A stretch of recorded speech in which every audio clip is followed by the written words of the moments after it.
présidentielle sénégalaise, quel exemple pour le Tchad au moment où le Sénégal célèbre sa démocratie au Tchad. L'on se demande si une fin heureuse et unanime à l'image de la victoire de Bassirou Diomaye Faye était possible. Une analyse à suivre dans ce journal.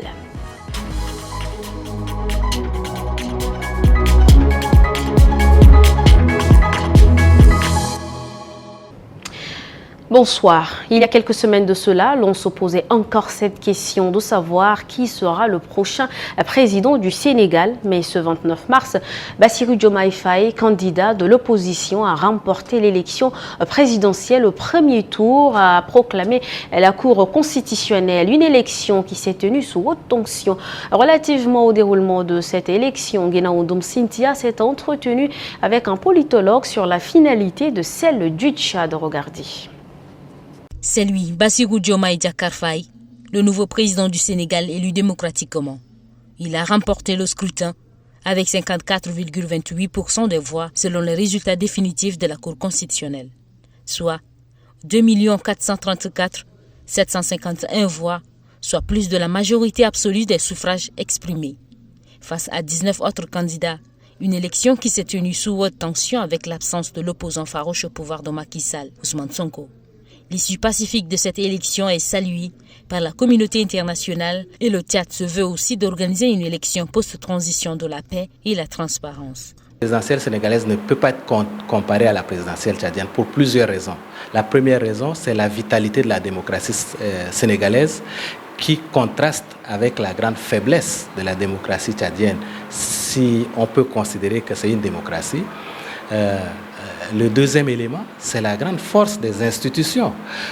Figurez-vous, le ministre de l'Intérieur qui a présidé à l'organisation de cette présidentielle sénégalaise, c'était l'ancien directeur de cabinet de Macky Sall qui est nommé ministre de l'Intérieur 2 semaines avant la présidentielle. Ce qui n'a pas empêché qu'il se départisse de sa casquette de politicien pour organiser le recensement des votes et consacrer la victoire de celui qu'on peut considérer comme étant le pire ennemi de son camp politique. Donc il y a une certaine vitalité des institutions au Sénégal et puis il y a aussi une mobilisation populaire au Sénégal qui devrait peut-être être différente de la mobilisation populaire au Tchad. 10 candidats sont en lice pour cette présidentielle prévue le 6 mai, dont le président de transition Mahamat Idriss Déby Itno et son premier ministre Masra Succès.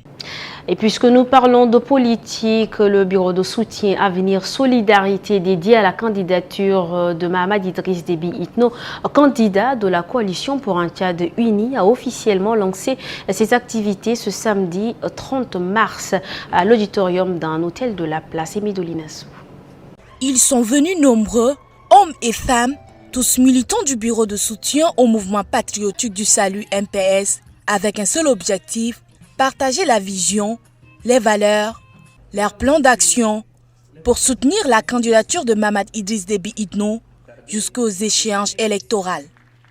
Nous nous rassemblons ici, non seulement pour soutenir un homme, mais pour embrasser une vision pour un avenir meilleur, plus solidaire et plus prospère pour notre cher pays. Notre candidat, Mahamat Idriss Déby Itno, incarne cet espoir. Et c'est la secrétaire générale adjointe du mouvement patriotique du salut qui a pris part à l'installation et l'intégration du bureau de soutien Avenir Solidaire dans la grande famille du MPS. Au nom du MPS et de ses militantes et militants, je vous souhaite la bienvenue dans la grande famille MPS. Votre engagement aujourd'hui à défendre et à soutenir le MPS représente une énergie nouvelle qui permettra à notre parti de relever les défis qui lui confèrent sa qualité de parti leader. Je reste convaincu qu'avec votre courage, votre détermination et votre militantisme exemplaire, nous parviendrons à de bons résultats, tant pour le MPS que pour les intérêts des membres et sympathisants de votre illustre bureau de soutien. Une rencontre marquée par un moment phare, l'installation des membres du bureau du soutien Avenir Solidaire pour le début de leur mission qui est de soutenir la candidature de Mahamat Idriss Déby Itno à l'élection présidentielle du 6 mai prochain. Et Medolina Sou et Aliou Thiam, le ministre des Armées et des anciens combattants et des victimes de guerre, et le programme des Nations Unies pour le développement ont officiellement lancé ce 30 mars le projet Prêt-DDR sous le narratif vers un environnement propice au désarmement, démobilisation des étudiants, réintégration des membres des mouvements politico-militaires au Tchad. Le reportage de Rassoumar Djemlila. Concrétiser l'une des recommandations du dialogue national inclusif, qu'est le désarmement, la démobilisation et la réintégration des politico-militaires, est le but recherché à travers le projet Prêt-DDR. Cette réunion du comité de pilotage du projet permet d'éclairer toutes les entités impliquées sur les impératifs et les phases clés nécessaires pour une exécution réussie. Une initiative saluée par le coordinateur résident du système des Nations Unies au Tchad. Le projet Prêt-DDR, intitulé « Vers un environnement favorable au désarmement, démobilisation et réintégration des membres des groupes politico-militaires au Tchad », vise à créer des conditions d'un processus efficace de DDR pour les membres justement de ces mouvements politico-militaires signataires. Pour ce faire, le projet appuiera le renforcement de la confiance entre les parties prenantes au processus de la paix au Tchad et soutiendra la mise en place des mécanismes et approches stratégiques pour la mise en œuvre effective du DDR. La mise en œuvre de ce projet est un grand pas marqué vers le processus du DDR. Cette étape préliminaire est cruciale pour établir un cadre solide propice à la mise en œuvre effective des programmes de DDR. Elle permettra d'assurer que toutes les conditions nécessaires sont réunies pour un processus transparent, équitable, efficace et inclusif qui répond aux besoins de tous les acteurs impliqués. Cette assise a permis aux participants de discuter de long à large sur le Prêt-DDR présenté. Après des échanges, le plan de travail du projet est approuvé par les participants pour une durée de 2 ans. Le ministre des Finances et du Budget, Tahir Amin Guiling, a présidé vendredi à la Banque des États de l'Afrique centrale de N'Djamena la première session de l'année du Comité national économique et financier du Tchad. Parmi les sujets abordés, la situation économique du Tchad. Et Medolina Sou et Krios Boyoum y étaient présents. Sur la table de cette rencontre à huis clos, la situation économique mondiale et nationale. Il a été aussi question de faire le point sur les finances des banques, des établissements de crédit, ainsi que d'analyser les perspectives. D'abord, dans un premier temps, nous avons suivi l'ensemble de l'évolution de l'économie mondiale à fin 2023. Grosso modo, contrairement aux années précédentes, en 2023, on a constaté qu'il y a eu l'économie mondiale en termes de taux de croissance s'est mieux portée. La croissance a été, disons, acceptable et aussi les pressions inflationnistes ont commencé à baisser avec les banques centrales qui ont commencé aussi à baisser les taux d'intérêt à travers le monde. Donc nous pensons que de proche en proche et progressivement cela va se descendre sur toutes les économies, y compris la nôtre. Au cours de cette première session annuelle, les membres du Comité national et financier ont passé en revue la situation économique mondiale et celui du Tchad afin de se projeter dans les perspectives et les défis à relever. Dans l'actualité en bref, rendez-vous incontestable de Tchad Info TV. Quelques informations vous sont proposées. Regardez. Le général d'armée Tahir Erda Taïro, directeur général des services de sécurité des institutions de l'État, interdit à travers une note circulaire l'utilisation des drones de filmage pendant les meetings présidentiels sur l'ensemble du territoire tchadien, attirant l'attention des responsables des administrations, à savoir le ministre de la Communication, le directeur de la Communication de la Présidence, le directeur de campagne présidentielle et tous les bureaux de soutien.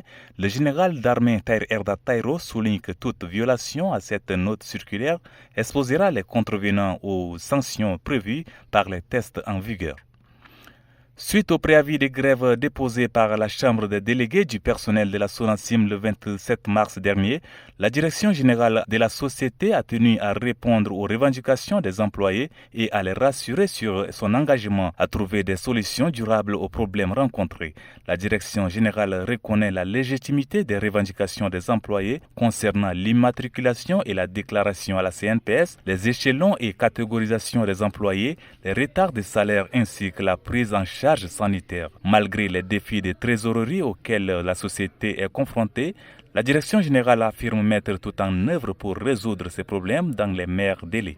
Au Gabon, pratiquement 10 ans après, les cartes d'identité vont enfin être renouvelées. Elles ne l'étaient plus depuis 2015 à cause de la rupture de contrat avec un prestataire belge chargé de la fabrication. Cette fois-ci, c'est une carte nationale électronique d'identité d'un nouveau genre, plus sécurisée, qui sera en circulation, a promis le gouvernement. Jeudi 28 mars, le ministre de l'Intérieur a annoncé que les autorités étaient prêtes à reprendre le processus à partir du 3 avril. Cette information en bref, Prime Dessao, le conseiller Ngarbatna Lamane tient sa promesse et suite aux 2 victoires Dessao contre l'île Maurice aller-retour. Le conseiller national Ngarbatna Lamane a promis une enveloppe d'1 million de francs CFA à chaque joueur, ce qui a été fait cet après-midi. La réception est faite dans un hôtel de la place. Religion, dans quelques heures, les chrétiens catholiques seront baptisés. Mais avant d'attendre ce jour de Pâques, il y a ce moment qu'on appelle week-end pascal ou le tridium pascal. Et quelle est sa signification? Élément de réponse dans ce récit d'Emedolinassou. Ce week-end qui précède le jour de Pâques, dans le milieu catholique, on l'appelle week-end pascal ou encore tridium pascal, comme pour signifier son rapprochement avec cette fête qui célèbre la résurrection du Christ. Mais l'abbé Madou, curé de la paroisse Saint-Isidore Bakandia de N'Djamena, explique encore davantage le sens de ce groupe de mots. Le samedi saint, c'est le silence. C'est le silence devant la mort. C'est la confusion dans l'engagement. Nous qui croyons, nous qui avons mis l'espoir en lui, nous croyons qu'il est venu maintenant que nous sommes dans la confusion. Pilate, qui est l'autorité politique, se lave les mains. Judas, qui est ami, trahit l'ami. La foule qui l'accueillait tourne, est manipulée et l'humilie. Les soldats, figure de l'humiliation, l'ont humilié, l'ont maltraité. Donc, tous ces mondes-là nous mettent dans la confusion. Donc, l'engagement est dans la confusion totale. Dans la tradition chrétienne, ce week-end appelé aussi Tridium Pascal est la plus importante et la plus ancienne des fêtes chrétiennes, puisqu'elle commémore la mort de Jésus-Christ et sa résurrection. C'est avec ce mot de religion que nous bouclons cette édition d'aujourd'hui. Merci à vous, chers téléspectateurs, de l'avoir suivi. Prenez soin de vous et bon week-end à tous.